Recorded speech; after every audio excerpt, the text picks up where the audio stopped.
we're gonna kick it off with a lawsuit. Talks of a lawsuit. I didn't even realize this until today. Zillow is being sued, and there's a couple other brokerages that are also wrapped up in this lawsuit as well. Smaller names that you probably never heard of. So we'll focus on the bigger one. But the lawsuit is in reference to claims by homebuyers that Zillow agents steered them away from more affordable mortgage options and basically steered them toward utilizing Zillow home loans. So Zillow is like a one-stop shop for anyone who doesn't know. People mostly know Zillow from shopping for a home because they have this, the largest, or one of the largest galleries of, just homes that are for sale. Like Redfin, Realtor.com, Exactly. Homes.com, Yeah. Trulia. Yeah. So they know Zillow about all of that, but Zillow also has a brokerage, which they opened up after, the home gallery thing that they do. They have a brokerage. They've got agents that they partner with under their brokerage. And then after that, Zillow opened up home loans. So Zillow is in the mortgage side of things now with doing financing. And so part of the, violations that are being claimed here are things against RESPA. RESPA is an acronym. Real Estate Settlement Procedures Act. Yes, it is the acronym RESPA for the Real Estate Settlement Procedures Act. And there are some things in there about, kickbacks, prohibitions against kickbacks, which is Section 8 of RESPA, where, you cannot give agents or anybody things of value and so that you can receive leads or referrals from them, essentially. Well, why not? Because it is viewed as, something that would be, what's the anti-practice is not the word.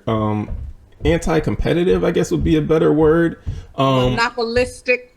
Because if you're a company and you offer all the agents, if you're a big company like I don't even want to say any names. Let's just say you're a big company and you have a lot of money that you can offer to agents, then you could essentially say, hey, we'll pay agents $200, $500 for every lead that you send to us. Eventually, you'll get most of the agents sending all the leads to you, even though you might not have the best loan programs for everybody.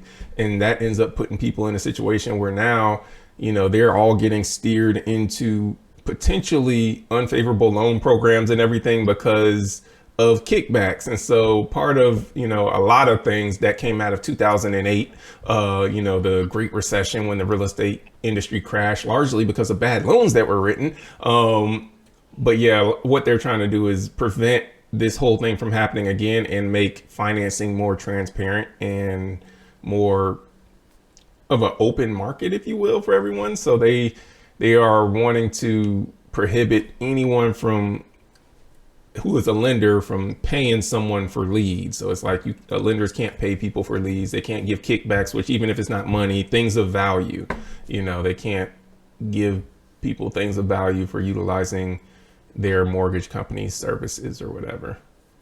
Well, see, my issue is a little bit, I'm going to play devil's advocate a little bit, is the victimization of, because there's two sides that are kind of that are complaining, right? You have the brokerages that are complaining, and then you have the actual people that were, for lack of a better word, steered into using Zillow home loans, right? Mm-hmm. And these people, they're kind of, in my opinion, taking kind of a victim stance because, like, whether you're a seasoned home buyer or not, that you have your choice as to what lender you want to use. So to say, oh, I was pressured, or oh, I was strongly encouraged, at the end of the day, can you not still have the cojones to say, well, thank you? At the end of the day, is it still not, thank you, but I'm going to do this? Or at the end of the day, is it still not the consumer's responsibility to get more than one? And I, as an agent, I'm like, this is my preferred lender. Frederick is my preferred lender. I still recommend you get pre-qualified with at least one other lender 2 is ideal. So you have Hmm. a total of 3 prequels. Like, so, oh, they like, how is it that a grown person feels so pressured to go with just, so that part of the lawsuit, Frederick, I'm gonna be honest, I don't understand. So to that point, I will say that I also did not understand the whole NAR settlement lawsuit that we just got out of last year.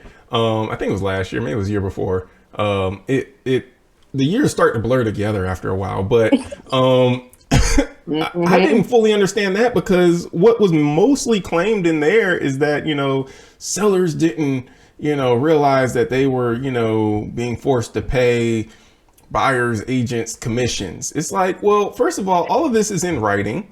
There's nothing that was hidden from you when Ever. when you agreed to list your home. You said, okay, I'm gonna agree to list it. I'm gonna just use it as numbers as an example. I agreed to list my home, and I'm gonna give you, my listing agent, 6%. You agreed to that. Now, if your listing agent says, I'm gonna share 3% with the buyer's agent, so I keep 3%, buyer's agent gets 3%, boom, that's how we're gonna do this thing. What's it to you where that 3% goes? You agreed to pay them 6%.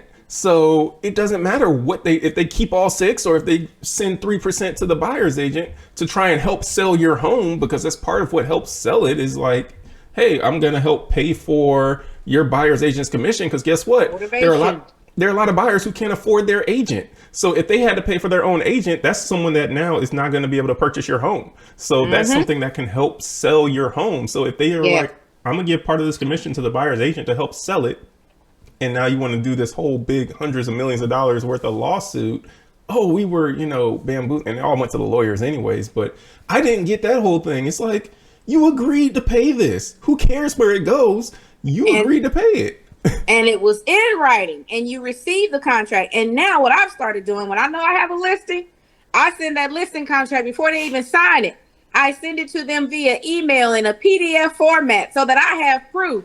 You had this a month before you signed it, Hmm. or even if it's just 24 hours. So I know that you had plenty of time before I sent it to you through the signing platform. Because at that point, I think a lot of people feel pressured. They ain't gonna just read it or print it out at that point. You can read it, print it out, highlight. And when we finally have our sit down meeting to list your home, I'm going to ask you if you have any questions. I'm going to go over the most important part. So there's no way that, and I said, one thing I'm going to probably start doing is recording myself when I'm Yeah. having these, with these sellers, because people are just crazy.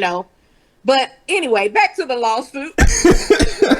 So the other portion of it, you were saying the brokerages that are, what is real brokerage, GK Properties, the Yeah. Frano team, Hmm. Works Industries, they're basically saying that Zillow, so their gripe is against Zillow agents. Hmm. Um, and I guess basically saying that I thought that anybody could sign up for Zillow leads, any agent, no matter what brokerage that you're with. So you can. And that's the thing. It's like any agent can sign up. To the best of my knowledge, as well, is that Yeah. any agent can sign up with Zillow Leads. I think, and their big thing is they're saying that these agents are steering buyers to use Zillow Home Loans for the mortgage or the financing of these homes. So like, even if you're not with Zillow, like, you pay for leads, you can pay for leads from Zillow. You can pay to be a premier agent or one of the Zillow, agents yeah, that Zillow. shows up on the pages and everything like that.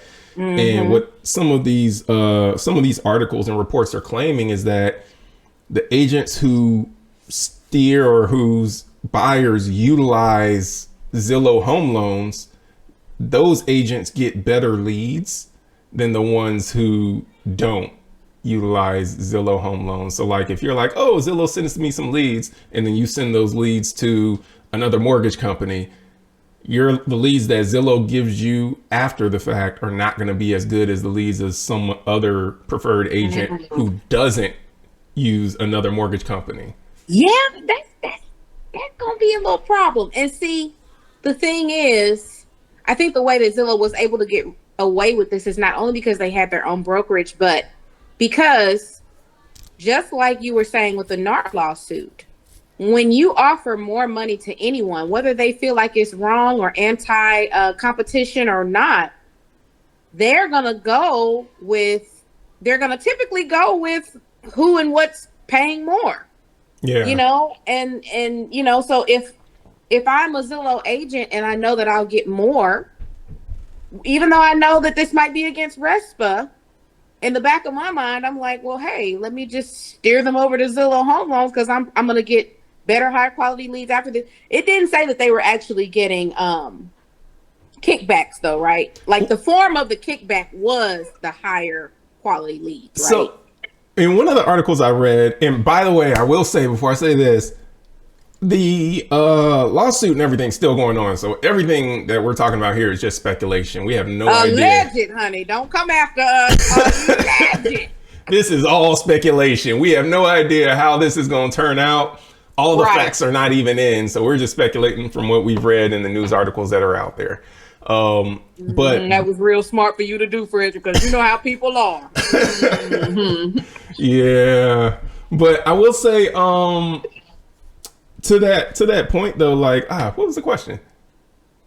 I was just trying to see, you know, what form of the kickback. Oh yeah. So one of the articles that I read it doesn't specifically state what the kickbacks were that were received. It just says like that they received kickbacks. It didn't say whether it was monetary or whether it was something, because let's say that if you refer me buyers and, you know, as a reward or payment in exchange for buyers, I'm like, hey, you now have access to this country club that I'm a part of. That would also be considered a kickback, even though it's nothing monetary, but yeah, you receiving something of value is still considered that kickback. And so it didn't say specifically what the kickbacks were.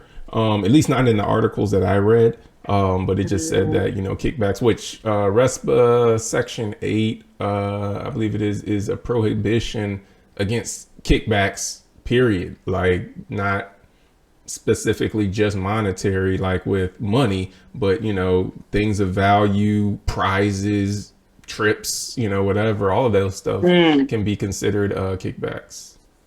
So the lawsuit is basically going to have to prove that there was some sort of violation of RESPA when Zillow, like they're going to have to basically prove that Zillow gave higher quality leads to those agents who had their buyers close with Zillow Mortgage compared to those agents who had their buyers close with AMP Mortgage or Rocket, whoever. Okay. Exactly. Now, if they, you know, it might be a little bit stronger of a case if they have actual home buyers who are coming forward and saying, no, they steered me into this direction, you know, to use their people versus someone else. And then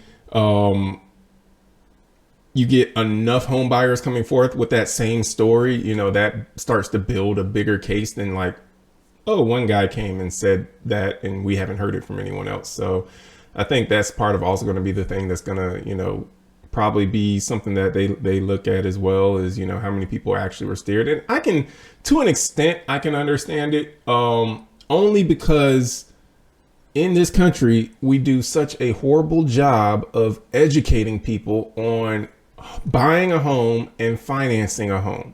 I think it is so horrible how many people don't have any clue where to get started, how to go through the process. Like this should be something that's taught in school, at least, you know, by high school. Before you graduate, you should know something about it. But it's like people don't know anything about credit, which is a huge piece of the financing game.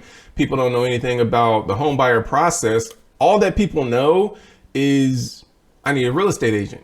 A lot of people don't even know what a mortgage loan officer is, because I'll have conversations and people will be like, so you deal with what piece of it? I was like, so I deal with the financing side of things. We're going to help you get the money. Ain't gonna get the house. It's like, so unless you got $350,000 in your bank account, I'm going to help you get the rest of the money to get this house. And so it's like that's the piece that I deal with. But it's like the amount of under education that is out there. I think one is ridiculous, and that's the part of why I can somewhat understand, why they make these rules, because it's not like going to a store, if you will. When you go to the store and it's like, okay, I'm gonna go shop at Target, and then you go to Target and it's like, oh, these Target employees, they wouldn't let me go shop with other, it's like, well, you could have went to Walmart, or you could have went to Kohl's, or you could have went to wherever else you wanted to go to, but you could shop around, but people just don't know anything about mortgages and finance. And so, to your point, I think that we should do a little bit more to treat adults like adults and be like, well, you could have shopped around. You didn't have to go with the Zillow home loans. You could have shopped around. They forced me to do it. They took my hand and made me type in the website. They made me grab my pay stubs and put the information in. Yeah. They didn't. It's the victimization for me. I can't. But you know what? It's not legal for Zillow to do something like that, but you know who it is legal for? Builders. Because if I'm a builder and I've got my preferred lender, and it's like, hey, if you use my guy, we'll get you a great, 3% interest rate. 3% interest rate. I'll kick in extra money. I'll da da da da da. But if you go with someone else, I'm not giving you any seller concessions. Jack. How is that not steering? Right. Yeah, builders can do it. And also, let's just say that I'm a construction worker, or I have my own development company, and that I know different lenders. To my knowledge, as long as the developer is not also a licensee, or I don't know if they can or not, but I've heard of this happening. But as long as that developer is not also a licensee, if that developer knows different businesses or consumers who need loans, they can send that person to the loan officer and potentially receive a kickback.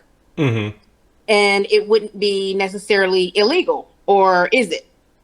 I think it's illegal if at least one person is licensed. Yeah, right? and I think that's what it comes down to, is like if you have a license. So like if the builder does not have a license, I guess they can play by different rules, which I mean that when you have a license, you're held to a different standard.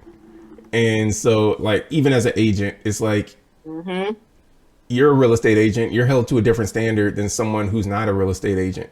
Right.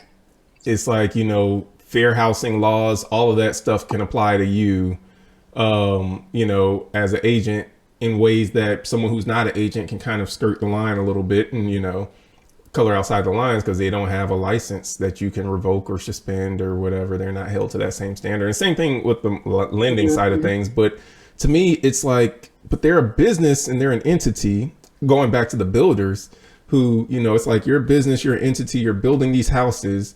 People need houses to live in. And then, so many builders do this. I say the majority of them, it seems like, do it where they have their preferred lenders. And it's like, you use my guy, I'll put an extra 5,000 towards your closing. I'll put an extra 10,000 towards your closing. You don't use my guy, you're not going to get the money. And it's like, sounds like steering to me. Sounds like you're steering me to use your guy, because if I don't, there's a huge amount of incentives that I'm just not going to get. $15,000. Yeah. Yeah. Now that I can see and I can understand. But again, I think this, like you said, this lawsuit is still in the kind of in process, and a lot of the facts have not come out yet. But to me, just to strongly suggest something versus giving you incentives that you just can't pass up, now you're proving that some steering and things of that nature were involved. But, to strongly suggest something is not steering, in my opinion. Even if you feel pressured. But like when you start adding on incentives like interest rates that you ain't gonna get nowhere else, Everybody else is, 6.5, 7%, and you're offering me 3, 4% Mm-hmm. plus 10,000 Yeah, closing toward cost, closing whatever costs. incentive, Yeah. then okay, but I still have trouble like understanding how it's steering if at the end of the day it's going to benefit the consumer more. Mm-hmm. And It that's benefits them, still benefits them, but then if you're saying that Zillow has home loans has higher interest rates than anybody else, they're not offering any incentive, they're not offering better, then to me that's just on the consumer. Like, you was dumb for not shopping around. Like, why would you go with the 8% interest rate? I don't know. I don't know, Friedrich. I don't know. well, and that's part of the thing is that the home buyers are claiming that the Zillow agents from this one article steered them away from more affordable mortgage options. So they're saying that they steered them Yeah. toward less affordable mortgage options, which was a big thing that was changed with all of the overhaul, if you will, of the mortgage industry after the 2008 recession, because it was the wild, wild west of lending, where it's like, oh, if you could fog a mirror, you could get a loan. Or, you had a pulse, you could get a loan. And so Baxter, you want a loan, boy? Baxter's her dog, by the way, not some person that's just sitting in the... Because everybody's gonna be like, is she keeping some kid hostage in the room? They calling it, boy. But yeah, it's one of those things where it's like, oh, if you had a pulse, you could get a loan. So it's like it was so easy to get a loan then, and it caused this situation where you had people getting mortgages who could not afford them. So that's when foreclosures, peaked up. And just to give everybody who does not care about this a little bit of background on how this whole thing, the house of cards, if you will, fell when your mortgage lender originates your mortgage. A lot of those mortgages get sold to in the secondary mortgage market to Fannie Mae. Fannie Mae purchases the majority of mortgages. Freddie Mac also purchases mortgages. There's some other, institutions that purchase mortgages, but Fannie Mae is the largest purchaser of mortgages. And so they purchase them, they package them up into mortgage-backed securities. Those mortgage-backed securities get sold on the open market. They get bought by hedge funds. They get bought by insurance companies. They get bought by, and people like you and me. You can invest in the stock market and you can buy stocks and companies, but you can also invest in mortgage-backed securities. So when people pay their mortgages on time, every time, you have a lot of people doing that, then that's how you get interest off of your investment, is through people making their mortgage payments. Well, if you have enough people that start foreclosing on their homes, all those mortgage-backed securities are now not worth the money that you put into them. So now what happens is people pull their money out of mortgage-backed securities. Well, now if no one's buying mortgage-backed securities, Fannie Mae is not getting money from selling mortgage-backed securities. If Fannie Mae is not getting money from selling mortgage-backed securities, Fannie Mae doesn't have money to go and purchase more mortgages.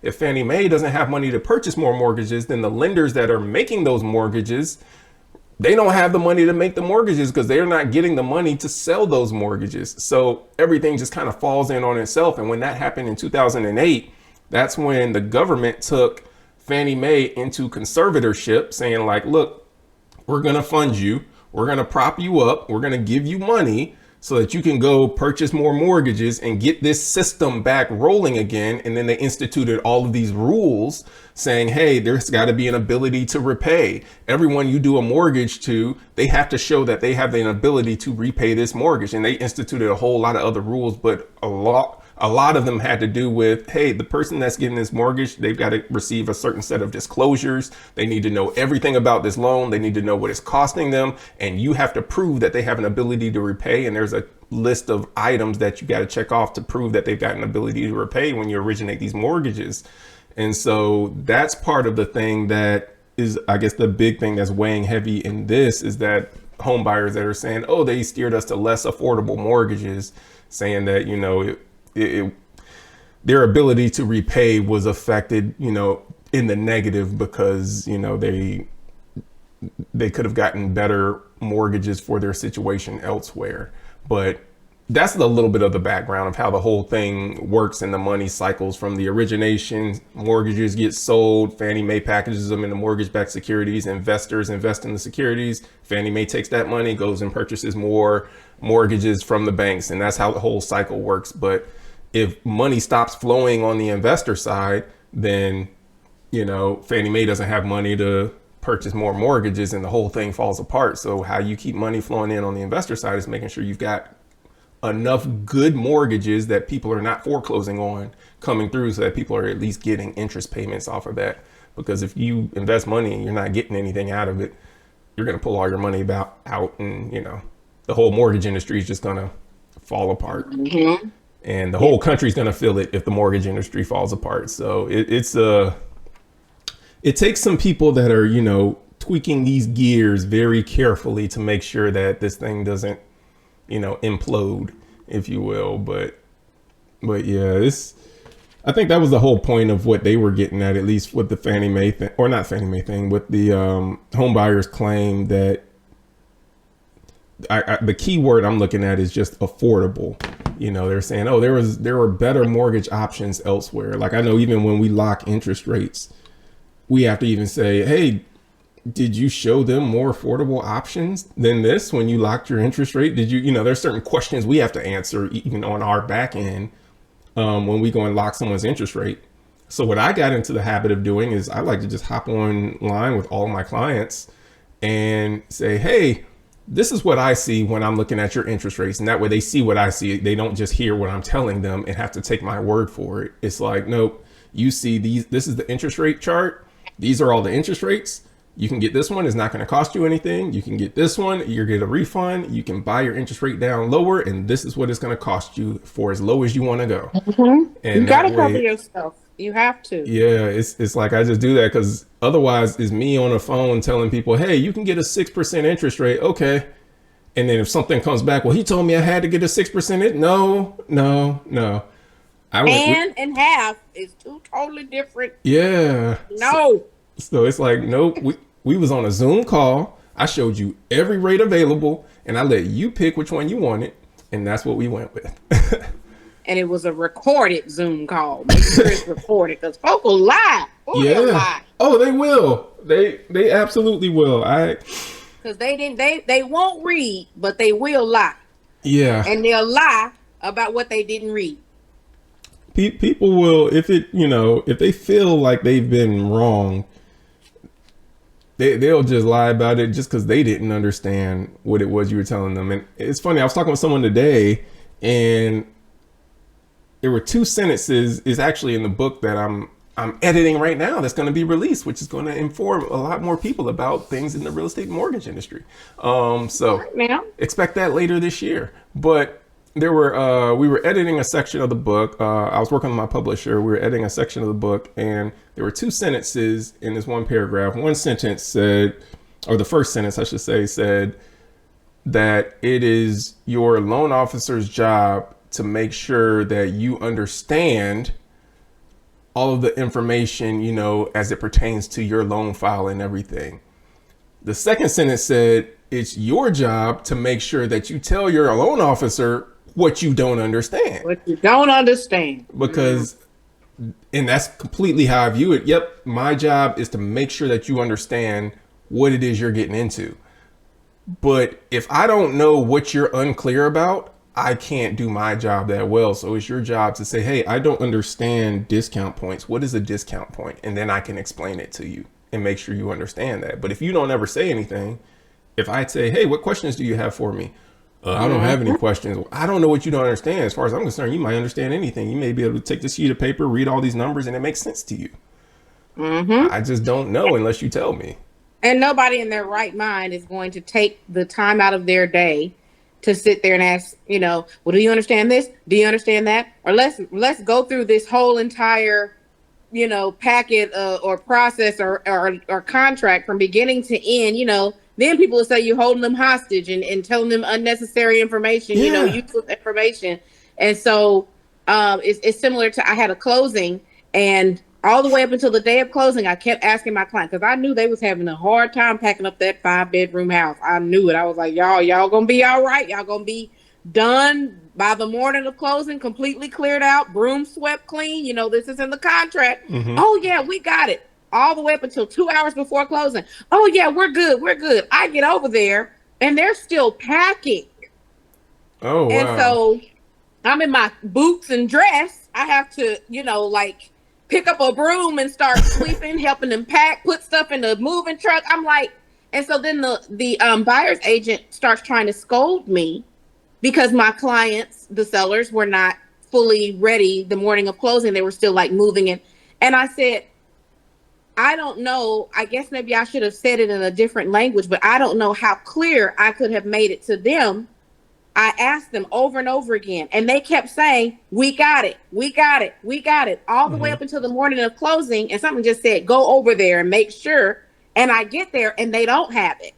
So their definition of I got it, I understand what needs to be done can be vastly different from what you as the professional know to be what are facts. And so if we can only do our job as much as you allow us to help you, or as much as you're transparent about what you understand, what you don't know, what your responsibilities are.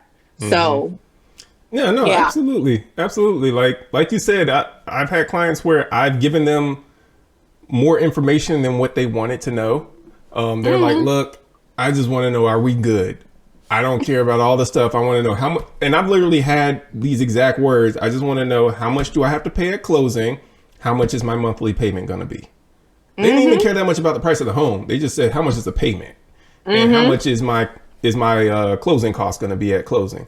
They didn't care about all of the other little numbers and everything. So, but then I've had other clients where I've had a 45-minute conversation with some people because they're asking all these questions. So it's like, if I said, okay, I'm gonna give that level of detail to everybody doesn't want that. And I don't have the time to spend 45 an hour long conversation with everyone that I speak with to make sure that you understand all the ins and outs. I could be the third, fourth lender that you talk to. Did you want to hear this 3-4 times, assuming they told you the same things that I'm about to tell you? Like, at some point you just have to tell me, what is it that you want to get? What questions do you have? And I can answer those for you. But yeah. Well, don't forget to like, share, comment, and subscribe, people. If you made it this far in the video, we do appreciate you. Absolutely. And it costs you absolutely nothing to just hit that like button and hit that subscribe button as well. So more to come, I guess you could say. Well, we'll see if we talk about it again, but at least it's out there, so you can also keep tabs on it and follow it as well in terms of what goes on with this class action lawsuit. Seems like there's a lot of these lately. So my guess is that lawyers are running low on funds and need reasons to sue. So yeah, they always got to find a reason now, because ain't nobody just willingly retaining lawyers now. Lawyer fees are crazy. They're ridiculous. They get like 30-40% of people's judgments, Yeah. I saw this one thing. It was a billboard actually going through Atlanta. Said my 25% lawyer. I'm gonna call him. And that was my whole thing. I was like, wow, so you get 25% of everything. And that's considered on the low end of, which is like, wow. So if you were to get like $100,000 settlement, 25,000 is going to them and you get the other 75,000. Better than 60-40. It is. I'm walking away with 60 and they're walking away with 40. Yeah. No, absolutely. Golly. People still, but it's still ridiculous. But it's just like those brokerages that came and said, "Oh, we'll list your house for 1%." To me, it's no different from there's always going to be competition where they just undercut everybody else. But then my question is, what level of service? Oh yeah. Am I getting for this discount? Are you discounting my service too? Because if you're I'll call it a race to the bottom. Like you're like, oh, I'll list your home for 3%. I'll do it for 2.5%. You're like, I'll do it for 2%. I'll do it for. It's like if the only thing that I can market is a lower price, at some point you're going to start losing out on service quality. Like, yeah, I'm not paying or spending the time to have the fabulous pictures taken that's going to, help this thing do whatever it needs to do on the market. I'm not It's going to be the bare bones is what you're getting for 1%. Nokia flip phone pictures. Yep. You're gonna get a 3 sentences for your listing description, and you gotta answer the phone whenever someone calls to make a show an appointment. It's like you, the seller, not me. I'm just putting it on the MLS. Good luck. It's like your phone gonna be blowing off the hook with all these people. But just remember, it's an exclusive listing agreement. So whenever you sell this home, I get my piece. Regardless of how much work you do, this is still exclusive. Yeah. So they're like, I could have did this myself. It's like, you could have, but you gave me 1%. So this is what you get for 1%. This is the 1% package. Yeah. Well, we'll see though. I mean, there's a lot there. Dissect from it what was beneficial to you. And we will see you on the next episode. Check it out on Fridays. Greatest Asset Community Podcast. Tuesday, Home Finance Hacks. And till next time, take care. Be blessed. See you next week.